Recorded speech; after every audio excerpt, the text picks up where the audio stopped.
turns out that the audio got very messed up somehow.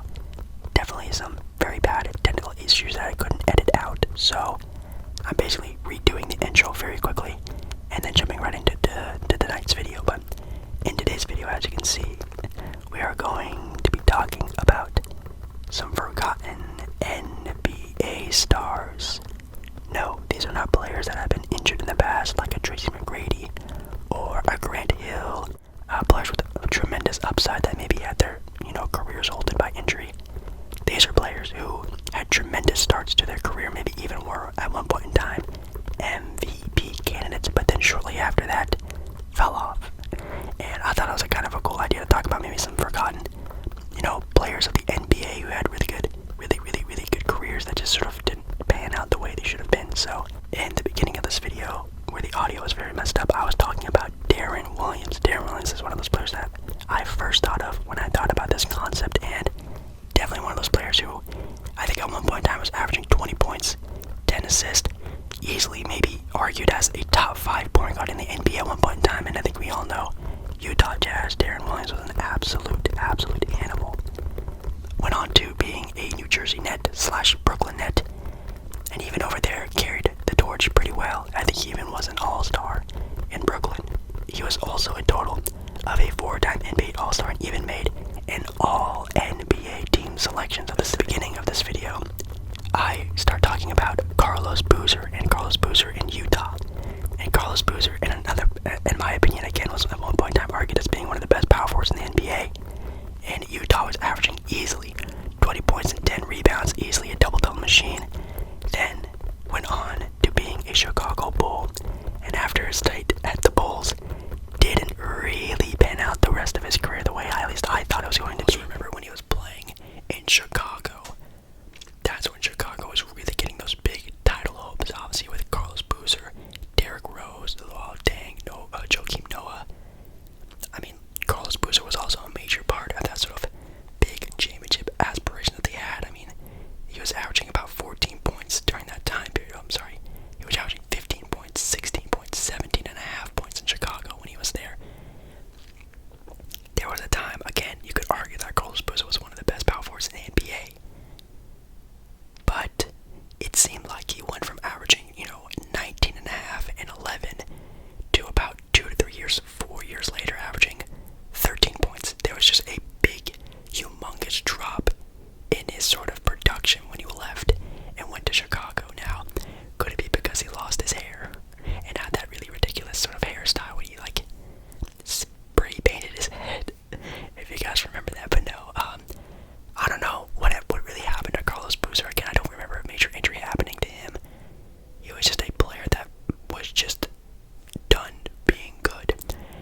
a 76ers franchise, but he never even played a game for them. Yes, if you look at his stats, he has all his Laker ones, a big jump cut, and then nothing. He played for Cleveland for a year, and also Indiana in the year 2013-2014.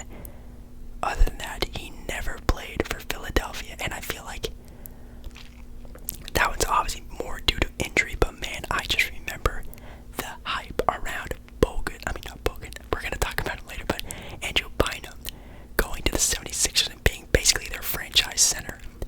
Obviously, it didn't pan out, which is really sad, but that's another guy because in his last year in LA, he was an all-star, averaging 18 points, 2 blocks, and 12 rebounds a game. Like, he was starting to turn into his own player. Like, that's what made the Lakers so good during that time period was the twin towers they had there of Pau Gasol and Andrew Bynum, and also obviously with obviously Kobe Bryant, Lamar Odom, Ron Artest. Like, that whole depth of the team was really good, and Andrew Bynum was arguably definitely that season at some points in time the second go-to option in the Laker locker room. So man, like I said, he was probably going to be the next dominant big in the NBA, but injury sort of hurt them.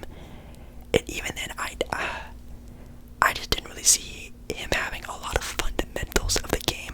He was mostly just playing off of like height and his length, which is always good, his strength, but I don't ever really remember Bynum ever having some finesse, so that's probably also why he fell out of the league very fast, but maybe that was due to more injury. And also, spoiler alert, I spoiled it, Andrew Bogut, when Andrew Bogut, I know, was with the Milwaukee Bucks during that time period. He was an All-NBA team member back in 2009, 2010, let's see.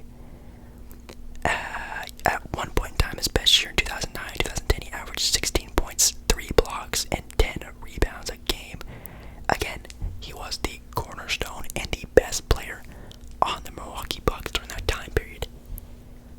We all remember what happened after that. A lot of injuries, and also the big-time trade to the Golden State Warriors back in 2012, 2013, where he went from averaging about 15 points per game to about 7 points per game. It literally cut in half. Man, but a player we can actually talk about was involved with that Andrew Bogut trade. See how this is it's all coming together, it's all wrapping and intertwining with each other.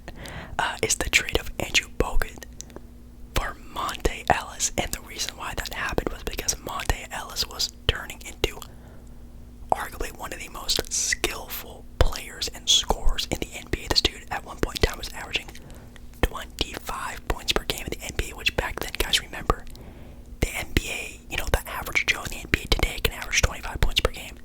Back then, really good players were only averaging that much points, and Monte Ellis was one of the most gifted scorers, at least in the NBA, I feel, with the Golden State Warriors. He was averaging 17, 20, 19, 25, 24, 20, 21. This dude was absolutely killing the NBA during that time period. Now again, that's when he was the number one option for the Golden State Warriors. That was before, the Steph Curry Splash Brothers era sort of happened, and man, that is absolutely crazy.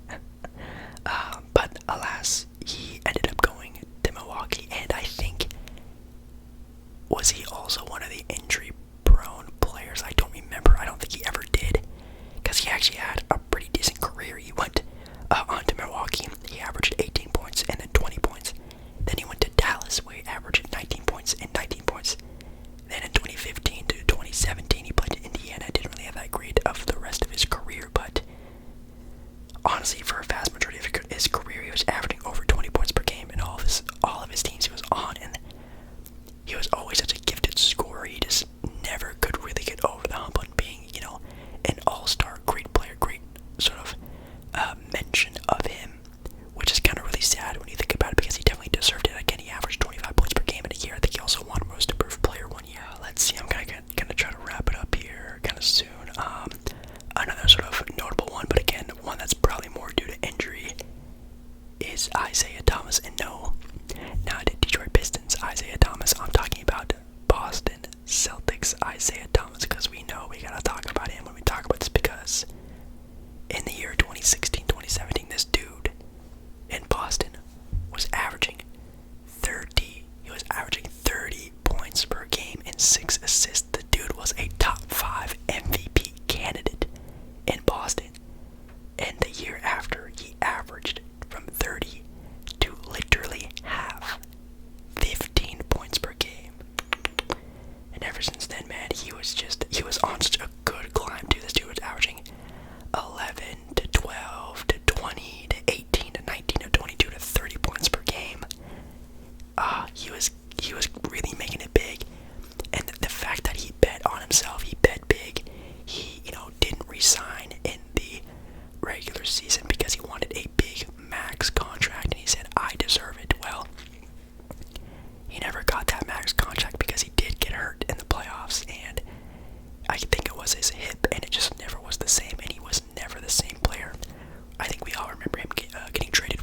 Kyrie Irving, which is totally crazy that the Cavs traded away Kyrie Irving for Isaiah Thomas. Man, that is just absolutely crazy. But Isaiah on the Cavs was just pretty bad. I'm not gonna lie, that was just not the right fit at all. You could say it was because of his injuries. You could say just because he just fell off. It was a different team. It just wasn't the same.